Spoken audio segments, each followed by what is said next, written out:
Apreciados hermanos, contextualizo y explico la palabra del domingo tercero del tiempo de Pascua.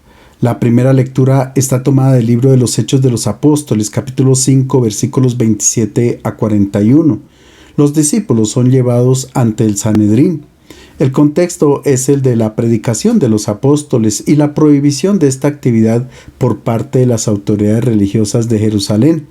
El sumo sacerdote había ordenado encarcelarlos para evitar que ellos proclamaran el mensaje de Jesús, porque acontecían muchos prodigios que sorprendían al pueblo. Sin embargo, ocurrió una milagrosa liberación de la cárcel y ellos se fueron para el templo a enseñar. Los carceleros los capturan nuevamente y los conducen ante el tribunal religioso, ante el Sanedrín, y aquí inicia nuestro relato. En aquellos días el sumo sacerdote interrogó a los apóstoles y les dijo: «Les habíamos ordenado no enseñar mencionando ese nombre, y han llenado Jerusalén con su doctrina y quieren hacernos responsables de la muerte de ese hombre». Pedro y los apóstoles replicaron: «Hay que obedecer a Dios antes que a los hombres. El Dios de nuestros padres ha resucitado a Jesús, a quien ustedes ejecutaron colgándolo de un madero. A él Dios lo ha sentado a su derecha, nombrándolo jefe y salvador para ofrecer a Israel el arrepentimiento y el perdón de los pecados. De estos hechos, nosotros somos testigos con el Espíritu Santo que Dios concede a los que creen en él». Llamaron a los apóstoles, los azotaron, les prohibieron hablar en nombre de Jesús y los despidieron. Ellos se marcharon del tribunal contentos de haber sido considerados dignos de sufrir desprecios por el nombre de Jesús. Desde muy temprano la comunidad cristiana sufrió persecuciones por parte de los líderes de Israel, quienes consideraban a Jesús como un blasfemo, y en cabeza de Anás y Caifás le dieron muerte. Una vez que los discípulos pierden el miedo, se atreven incluso a desafiar a la autoridad religiosa. Hay que notar en nuestro texto cómo Caifás evita pronunciar el nombre de Jesús, lo llama ese hombre. Es que Jesús fue una persona incómoda para los que ostentaban el poder, tanto político como religioso. Pero Pedro ahora tiene todo claro y con fuerza responde: hay que obedecer a Dios antes que a los hombres. Sin lugar a duda que los cristianos son incómodos en este mundo de injusticias. Siempre serán incómodos para quienes vulneran los derechos humanos y la dignidad del hombre. Para concluir nuestro pasaje, Pedro hace un dramático contraste entre la acción de Dios y la de las autoridades religiosas judías. Afirma: el Dios de nuestros padres resucitó a Jesús, a quienes ustedes mataron.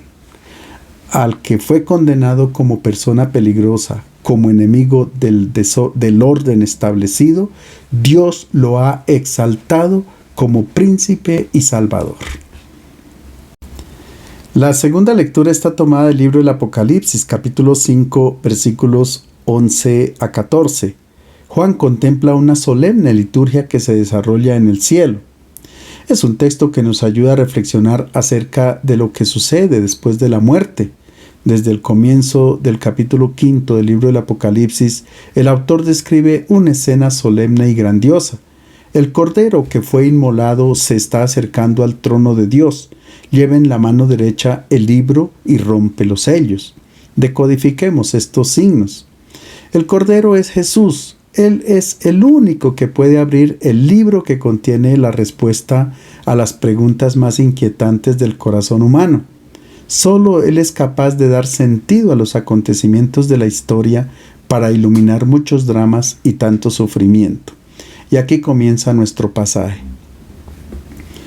Yo, Juan, me fijé y escuché la voz de muchos ángeles que estaban alrededor del trono, de los vivientes y los ancianos. Eran millones y millones, y decían con voz potente: digno es el cordero degollado de recibir el poder, la riqueza, la sabiduría, la fuerza, el honor, la gloria y la alabanza. Y escuché a todas las criaturas, cuanto hay en el cielo y en la tierra, bajo tierra y en el mar, que decían: Al que está sentado en el trono y al Cordero la alabanza y el honor y la gloria y el poder por los siglos de los siglos. Los 4 vivientes respondían amén, y los ancianos se postraban adorando. Los ángeles, todos los seres vivos, todos los miembros del pueblo de Dios están elevando una acción de gracias al Cordero, que con su muerte y resurrección ha dado luz sobre todos los misterios más profundos de la vida y de la existencia humana, y unen sus voces en un canto de alegría. Las criaturas inanimadas se unen en este elogio proclamado por los seres inteligentes. Es decir, toda la creación alaba al Señor porque demuestra que todas las criaturas fueron liberadas de la esclavitud del pecado. El sacrificio del Cordero ha transformado el corazón del hombre y en adelante sirven para el bien. La redención es universal. Es por eso por lo que se regocijan de alegría. El Evangelio está tomado de San Juan, capítulo 21, versículos 1 a 19. Es el tercer encuentro de Jesús resucitado con sus discípulos. La tradición cristiana ubica este episodio en un lugar llamado Tabga, que significa 7 fuentes, a orillas del lago de Galilea. Nos encontramos en el capítulo 21 del Evangelio de Juan, y en el capítulo anterior el evangelista nos había presentado 2 relatos en donde Jesús resucitado se encuentra con sus discípulos. El primero ocurre el mismo día de Pascua, cuando no estaba presente Tomás, y el segundo 8 días después, en el día del Señor, cuando Tomás regresa a su comunidad. El evangelista nos hacía una invitación para hacer presente y encontrarnos con el resucitado en el domingo, día del Señor, cuando se escucha su palabra y se parte el pan. Pero vamos a darnos cuenta que este tercer encuentro de Jesús con sus discípulos acontece en un contexto distinto a los anteriores. Ya no en el domingo, sino durante la semana, en la vida cotidiana, cuando se trabaja. Es por esto por lo que la escena no se desarrolla dentro de una casa, sino en un lugar abierto. Entonces, digámoslo de una vez, el evangelista quiere indicarnos que el resucitado no solamente está presente en el día del Señor, en el domingo, sino también a lo largo de la semana en nuestra vida cotidiana.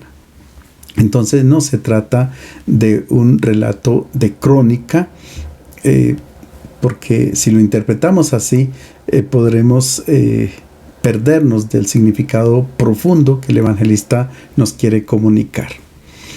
Es que si es un relato de crónica, al menos habría que fijarnos en algunos detalles que causan dificultad. Pareciera que los discípulos encuentran al resucitado por primera vez porque no lo reconocen, y el evangelio nos dice que es la tercera vez. Por otro lado, ¿cómo es posible que se sorprendan ante la pesca milagrosa? Si, de acuerdo con el Evangelio de Lucas, cuando los discípulos fueron llamados, el contexto era el de una pesca milagrosa. Pareciera que Pedro y los demás discípulos se devolvieron a sus casas y retomaron su vida cotidiana de pescadores, porque el encuentro sucede es en Galilea. Los discípulos olvidan que ya habían encontrado al Maestro, y después de Pentecostés ellos acaso no se dedicaron a la evangelización. Entonces, ¿por qué están en Galilea? Estos interrogantes nos invitan a interpretar el texto en sentido teológico para poder captar el mensaje que el evangelista nos quiere transmitir a través de imágenes bíblicas y teológicas. Por tanto, vamos a ver cómo inicia el relato. Jesús se apareció de nuevo a los discípulos junto al mar de Tiberíades. Se indica el lugar donde se desarrolla la actividad laboral de los discípulos. Es un ambiente profano, se trata del mar. Aquí Juan le da el nombre de mar al lago, que es el mismo lago de Galilea, pero lo llama de Tiberíades. Los judíos distinguían entre el océano, el Yam Gadol, y el lago, pero si el evangelista llama mar al lago es porque quiere comunicar un mensaje. Allí están trabajando los discípulos durante los días de la semana. Acordémonos que el mar significa el mundo del mal, donde están presentes los demonios que atormentan al hombre. Jesús había dado a los discípulos la misión de llegar a ser pescadores de hombres, es decir, sacarlos del mar, del mundo del mal que los absorbe y los consume. La pesca es símbolo de la actividad apostólica, sacar al hombre de la muerte, de la situación deshumana en que puede estar. El evangelista habla del mar de Tiberíades, y este es el nombre de la ciudad capital de la región de Galilea, fundada por Herodes Antipas en honor de Tiberio, el emperador romano, unos 5 años antes de que comenzara el ministerio público de Jesús. Pero los evangelistas nunca dicen que Jesús estuvo en Tiberíades, porque era una ciudad pagana. De este modo se enfatiza que los discípulos están llamados a sacar a las personas de la vida pagana, a liberarlas de la idolatría. Es también un símbolo de nuestro mundo, de lo que consideramos hoy también como un mundo inhumano, idolátrico, sin fe, lleno de mal, corrupción, violencia, homicidios, robos, etc. Pero es a este mundo, así como es al que nos envía el Señor. No nos envía a los hombres que ya están en tierra firme, sino en el mar, donde existe el mal. Por tanto, con este pasaje el evangelista quiere responder a una pregunta. ¿Existe alguna relación entre el día del Señor y la actividad cotidiana? Y él responde de la siguiente manera con una página teológica. Jesús se apareció así. Estaban juntos Simón Pedro, Tomás llamado el mellizo, Natanael de Caná de Galilea, los Zebedeos y otros 2 discípulos. Les dice Simón Pedro, voy a pescar. Le respondieron, nosotros también vamos. Salieron y subieron a la barca, pero aquella noche no pescaron nada. Este grupo de discípulos, diverso entre sí, representa a toda la comunidad cristiana. Veamos el simbolismo de cada uno de ellos. En primer lugar, Pedro, que tiene su propia historia, es el discípulo que le ha costado trabajo acoger la propuesta de hombre nuevo, capaz de donar la vida. Cuando Jesús dijo que iba a morir en Jerusalén, él se opone inmediatamente. Es la imagen del discípulo que da su adhesión al Señor, pero continúa pensando como antes, y es fácil que caiga en la negación. Esta es la imagen de Pedro, frágil, pero que guía a la comunidad. El segundo personaje es Tomás, llamado Dídimo, es decir, nuestro gemelo. Es el que se aleja de su comunidad, pero finalmente regresa. A él le cuesta trabajo creer porque quiere verificar. Es la imagen de tantos cristianos de nuestra comunidad que tienen la tentación de abandonarla. Luego vuelven porque no encuentran algo mejor fuera y quisieran creer, pero necesitan pruebas, signos, milagros. El tercer personaje es Natanael o Bartolomé. Es un discípulo común y corriente, sin pretensiones, que tiene su corazón puro, limpio, pero cree solamente hasta cuando Felipe le presenta al Señor.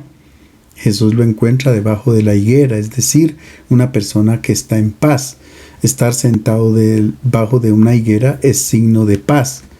Y esta es la imagen del discípulo sincero, pero que no cree sino hasta que encuentra alguno que dé testimonio de Cristo. En cuarto lugar aparecen los hijos de Zebedeo, llamados también hijos del trueno, porque son intolerantes, buscan polémica, ven enemigos por toda parte. Aparecen en el capítulo 9 de Marcos cuando ven que uno que está expulsando demonios en nombre de Jesús y que no pertenece al grupo, entonces inmediatamente le piden al maestro que se lo prohíba. Y también en el Evangelio de Lucas, cuando fueron rechazados por los samaritanos, ellos piden a Jesús que haga llover fuego del cielo para que queme a estos malvados. Naturalmente que Jesús les reprocha fuertemente esta actitud. Estos dos discípulos representan a aquellos cristianos que piensan que son los únicos capaces de hacer el bien y los demás, si no están con nosotros, es porque están en contra nuestra. Y en quinto lugar aparecen también otros dos discípulos. Ellos son anónimos. Así se completa el número 7, que significa totalidad. De ellos no se dice el nombre, y es porque si no nos reconocemos en los anteriores discípulos, entonces somos nosotros estos dos discípulos, con nuestras características buenas o malas, con nuestras fragilidades. Pero también pueden representar a quienes son discípulos sin saberlo. Son las personas de buena voluntad que trabajan con los mismos objetivos de los cristianos, hacer más humano a este mundo. Son los que construyen paz, amor, reconciliación. Ellos, a pesar de no estar bautizados, están en la misma barca y cumplen la misma misión que Jesús ha confiado a sus discípulos. Es decir, en la barca hay espacio para todos aquellos que quieran construir un mundo nuevo. Pedro invita a pescar a este grupo de discípulos y aquí el relato se convierte en una parábola. Pedro no da órdenes, sino que involucra a los discípulos en la actividad. Es el símbolo de quien dirige la comunidad cristiana. Sigue a Cristo e involucra a sus hermanos con su vida. Los cristianos no son subordinados, sino personas que pertenecen a una comunidad por elección libre, porque comparten la misma misión. Es en este sentido que Pedro en su primera carta escribe a los ancianos que presiden la comunidad. Les dice: pastoread el rebaño de Dios entre vosotros, velando por él, no por obligación, sino voluntariamente como quiere Dios, no por la avaricia del dinero, sino con sincero deseo. En nuestro texto se dice que los discípulos fatigan toda la noche sin obtener resultados. La noche es un elemento negativo. Los discípulos trabajan en la tiniebla, les falta la luz del resucitado y su palabra. Cuando el hombre trabaja en la oscuridad con sus propios criterios, obtiene muy poco o nada. En este sentido, San Pablo dice: la noche está muy avanzada y el día está cerca. Por tanto, desechemos las obras de las tinieblas y vistámonos con las armas de la luz. Veamos cómo aparece la luz del resucitado. Al amanecer, Jesús estaba en la playa, pero los discípulos no reconocieron que era Jesús. Les dice Jesús: muchachos, ¿tienen algo de comer? Ellos contestaron: no. Les dijo: tiren la red a la derecha de la barca y encontrarán. Tiraron la red y era tanta la abundancia de peces que no podían arrastrarla. Una vez que pasa la noche, Jesús está de pie a la orilla del mar, pero los discípulos no lo reconocen. El simbolismo es muy hermoso. Jesús está de pies porque está resucitado. Él está en tierra firme, es decir, está en el mundo de Dios. En cambio, los discípulos están en el mar, es decir, Jesús ya cumplió su misión, pero no ha abandonado a su comunidad, la acompaña, colabora en la obra misionera que están llevando a cabo sus discípulos con dificultad. Ellos no saben que es el Señor porque Jesús no tiene el aspecto corporal que tenía durante su vida terrena. Ya no se le puede ver con los ojos materiales, pero los discípulos comienzan a intuir quién es el que está presente. Jesús los llama con ternura hijitos y les pregunta por el alimento. En el texto griego la pregunta de Jesús es: ¿tienen algo que agregar al alimento? Es decir, si ellos pueden adicionar algo al pan que ya tienen. La respuesta es negativa, porque están desilusionados, como nosotros muchas veces, que fatigamos demasiado y obtenemos poco. Muchas personas se empeñan en construir la paz duradera con criterios humanos y solo logran una tregua entre guerra y guerra porque se dejan llevar por sus egoísmos y sus astucias. Muchos se dedican a trabajar por eliminar el hambre en el mundo, pero aún no se logra porque se acapara el alimento. Gastamos muchos recursos, pero no logramos un mundo justo o lo necesario para tener una vida humana con dignidad. Es que sin el Evangelio estamos en la tiniebla y no logramos resultados. Jesús dice que para obtener óptimos resultados hay que echar las redes hacia la derecha. Esta es la parte positiva del hombre, la parte buena, mientras que la izquierda es la parte negativa. Pero el instinto ha llevado a los pescadores a arrojar las redes hacia la parte equivocada. Para poder sacar al hombre del mundo del mal hay que agarrarlo del lado bueno, de lo positivo que hay en él. Si tomamos la parte negativa con reproches, insultos, sacando a la luz su pecado, no se obtiene nada. Ahora aparece el discípulo que reconoce al Maestro. El discípulo amado de Jesús dice a Pedro: «Es el Señor». Al oírlo, Pedro, que era el Señor, se puso el vestido y se tiró al agua.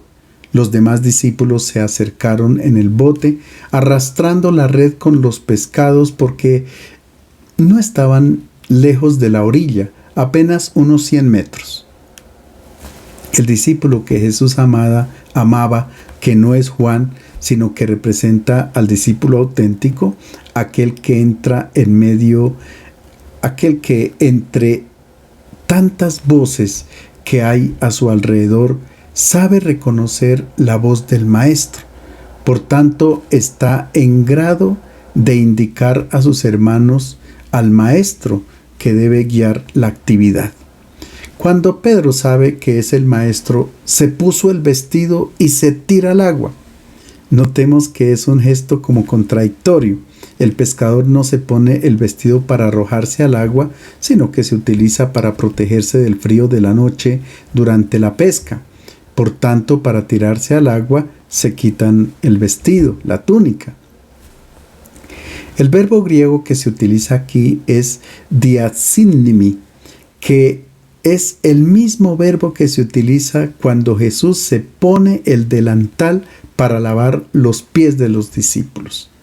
Cuando Pedro no entendía esta actitud de servicio y de donar la vida por parte del Maestro, ahora es Pedro quien se viste, es decir, entiende completamente y se pone el vestido del servicio.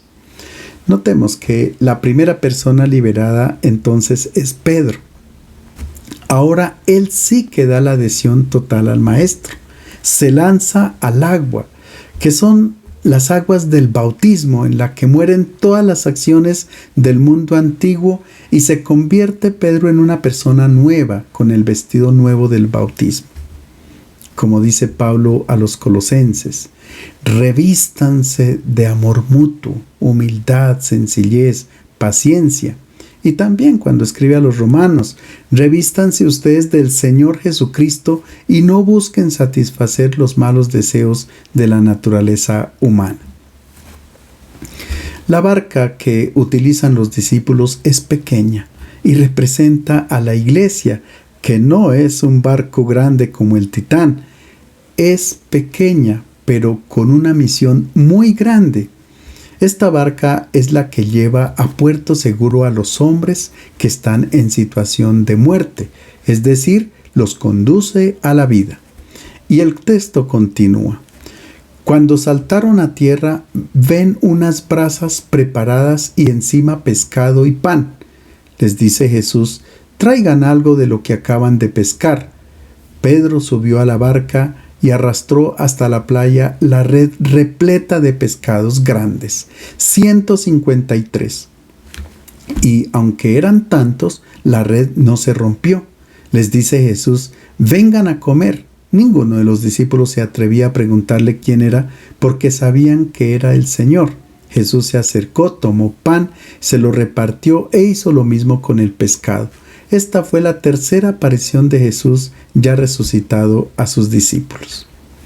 El texto dice que los discípulos descienden de la barca y ven brasa, pescado y pan, pero no dice que han visto a Jesús. La brasa, la candela, evoca inmediatamente la casa donde Pedro se calentaba en la noche en que niega al Maestro, es decir, hace referencia a su vida pasada. Ahora nuevamente en esta brasa encuentra a Jesús. Pescado en griego se dice iktis, y cada letra de esta palabra la utilizaban los primeros cristianos para hacer un acróstico que dice Jesús, Cristo, Hijo de Dios, Salvador. Es decir, en el pescado se reconoce la presencia del resucitado. Y finalmente el pan hace referencia a la vida de Jesús, que ha sido donada toda como alimento para todos. Los pescados que trae Pedro hace referencia también a la misión de los apóstoles en la iglesia. Todo hombre que sea pescado de las aguas de muerte de la vida pagana es conducido a Cristo. Y aparece el número de los pescados, 153, que ha dado origen a muchas interpretaciones, pero todas indican plenitud, completitud. 50 por 3 más 3. Es el resultado que obtendrá la misión que Jesús ha confiado a la iglesia. Se trata de capturar a toda la humanidad, es decir, es la salvación universal. Es aquí cuando aparece el signo eucarístico. Jesús toma el pan, lo parte y lo da a sus discípulos. Lo mismo hace con el pescado que ha sido traído. Dejarse salvar indica abandonar la situación de vida antigua y acoger la propuesta de hombre nuevo que ofrece Jesús. De este modo, el discípulo también se hace alimento para sus hermanos, les lleva gozo y esperanza. Y ahora veamos cómo concluye el relato. Cuando terminaron de comer, dice Jesús a Simón Pedro: Simón, hijo de Juan, ¿me amas más que estos? Él responde: Sí, Señor, tú sabes que te amo. Jesús le dice: apacienta mis corderos. Le pregunta por segunda vez: Simón, hijo de Juan, ¿me amas? Él le responde: Sí, Señor, tú sabes que te amo. Le dice por tercera vez: Simón de Juan, ¿me quieres? Se entristeció Pedro de que le preguntase por tercera vez: ¿me quieres? Y le dijo: Señor, tú lo sabes todo, tú sabes que te quiero. Le dice Jesús: apacienta mis ovejas. En verdad te digo, cuando eras joven tú mismo te ceñías e ibas a donde querías, pero cuando llegues a viejo extenderás tus manos y otro te ceñirá y te llevará a donde tú no quieras. Con esto indicaba la clase de muerte con que iba a glorificar a Dios. Dicho esto, añadió: sígueme. La última parte de nuestro texto describe la misión que Pedro cumple a lo largo de la historia. Él ha tomado la iniciativa de ir a pescar y luego presenta al resucitado la red llena de pescados. De esta manera se representa el papel que Pedro cumple en la comunidad cristiana. Él preside la obra apostólica y mantiene la unidad en la iglesia. Por 3 veces Jesús pregunta a Pedro si lo ama, pero en griego las 2 primeras veces Jesús utiliza el verbo agapein, que significa amar donando la vida por el otro. Es el amor con que Él nos amó. En cambio, para la tercera vez se utiliza philein, que es la expresión del amor humano, de donde viene el término filantropía. Es aquí cuando Pedro expresa su tristeza porque su amor no es capaz de igualar al del Maestro, pero sin embargo dice: tú lo sabes todo, tú sabes que te quiero. Es como si Jesús dijera a Pedro: aunque su forma de amar sea tan distinta, igual tú darás la vida, porque cuando llegues a viejo serán otros a conducirte a donde no quieras ir, incluso al martirio. Es decir, será colocado en la posición de dar su vida, va a experimentar la coacción, el encarcelamiento y finalmente va a morir en una cruz. Jesús pide a Pedro apacentar el rebaño, ser el pastor, no para dar órdenes con ínfulas de poder, sino mediante el servicio y el don de la vida, llevando a su rebaño el alimento de la palabra de vida. Jesús le confía esta misión porque conoce muy bien a Pedro, sabe que es un hombre frágil, que se gana los reproches del Maestro, pero nunca desconfía de él. Con la misión de cuidar de las ovejas, el resucitado le está pidiendo una conversión completa, un cambio radical en su forma de pensar y de actuar. Jesús quiere que se manifieste en Pedro una capacidad de amar incondicional, superior a la de todos los demás, y al fin y al cabo es lo que nos pide a cada uno de nosotros. Les deseo un feliz domingo.